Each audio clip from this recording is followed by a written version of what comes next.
Hello, everyone. I'm making this clip to give you some kind of guideline to maybe organize your flashcards a little bit.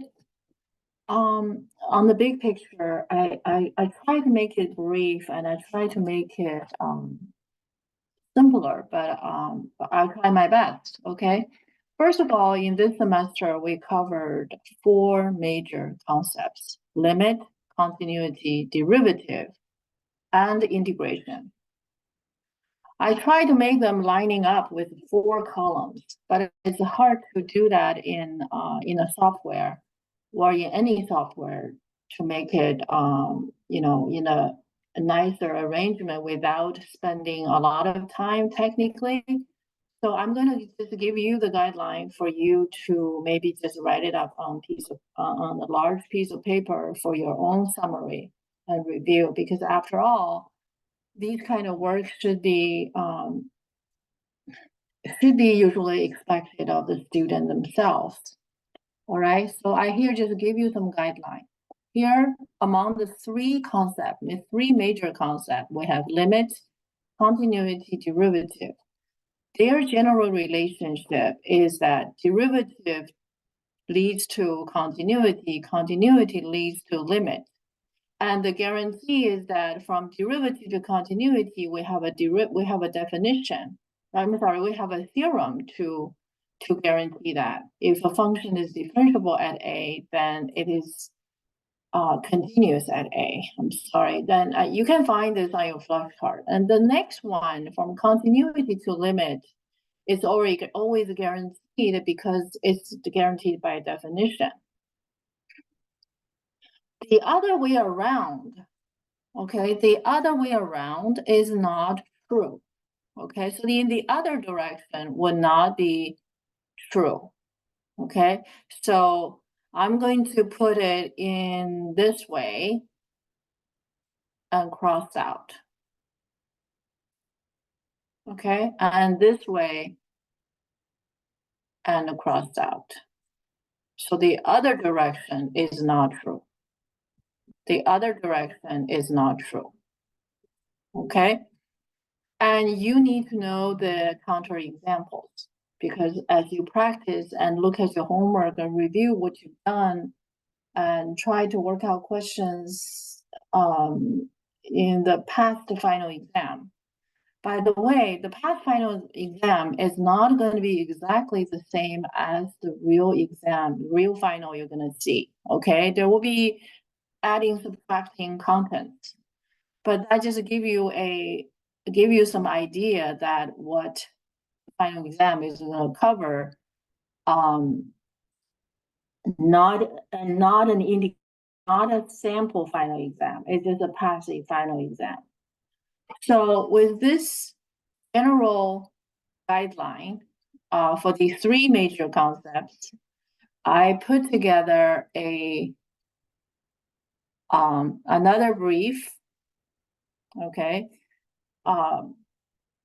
concept by concept, right? So initially, I wish to have like limit, continuity, derivative all line up with the same height, but this software doesn't give me that convenience.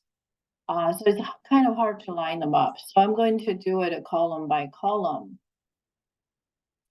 So on limit, okay, on the part of limit, we have definition, important concept we use many times over, limit laws, cases of limit exist or not exist, right?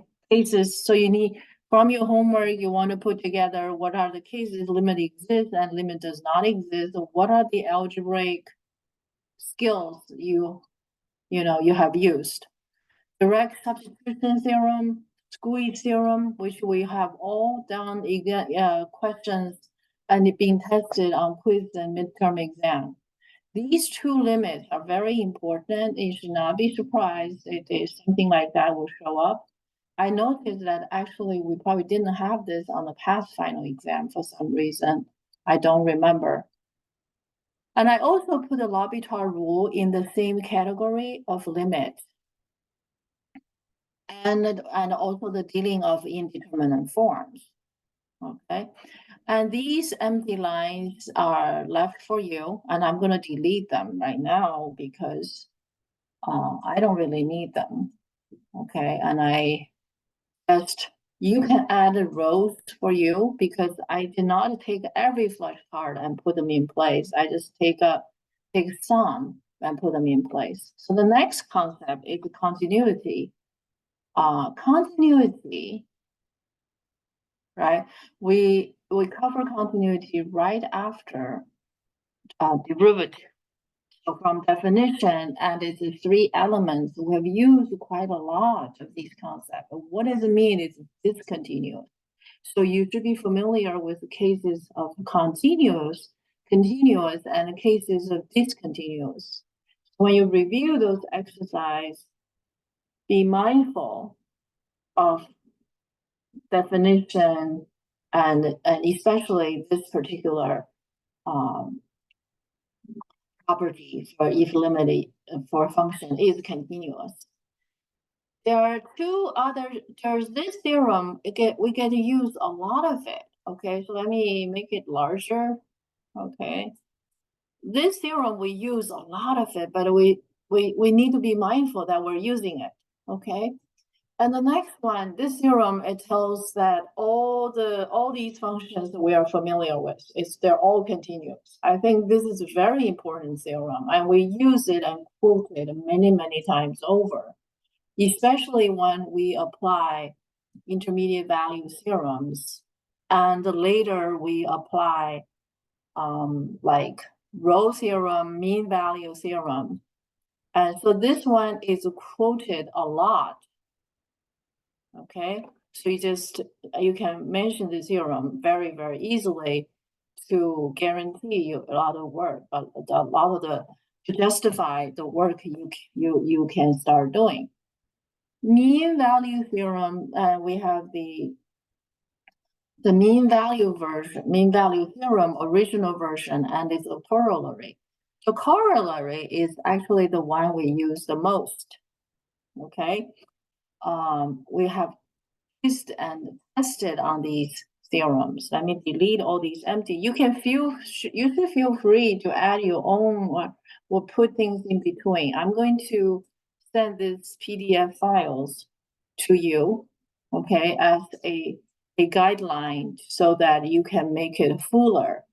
The next table is the derivative. We have three versions of derivative definition.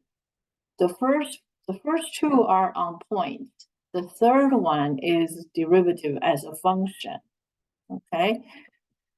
And of course, we have that theorem we just mentioned, which is significant to tell us the relationship between continuity and differentiability.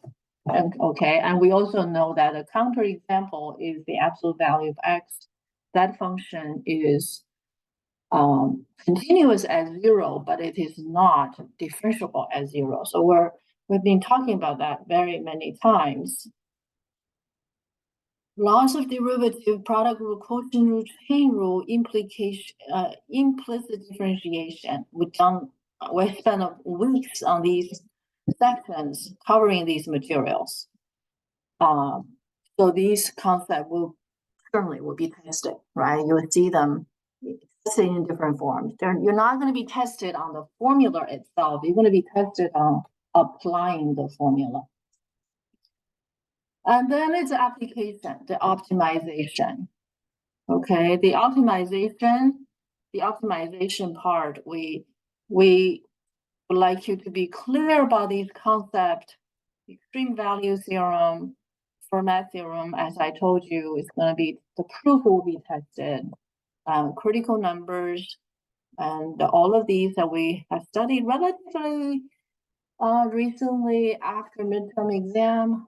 Row theorem, mean value theorem, all these are very important theorems that will be tested. Wait a second, okay?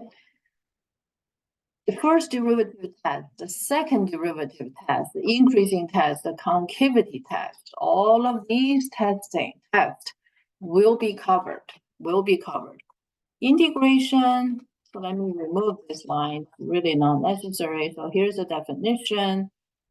I sent you guys that recording about how it's been done, and I hope you may take some time to watch it, okay? And even follow to do it. And these are the major theories that we get to use, and we get to use them for questions on the exam. Okay, so comparisons. So these theorems we talk about, most of them are pretty intuitive. And integral of symmetric functions, right? These are all on definite integrals. And I put antiderivative. Okay, I put antiderivative along with indefinite integral. Okay, because antiderivative is, so this part is really about, antiderivative is later on is being called indefinite integral. So I'm going to write that word right here. Indefinite integral. Indefinite, sorry, there's a typo.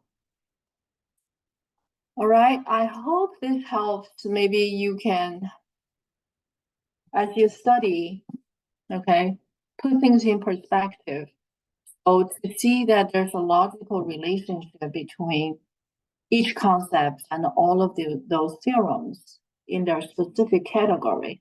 And the other thing is that everything differentiable, right, is continuous. Every continuous has a limit, right?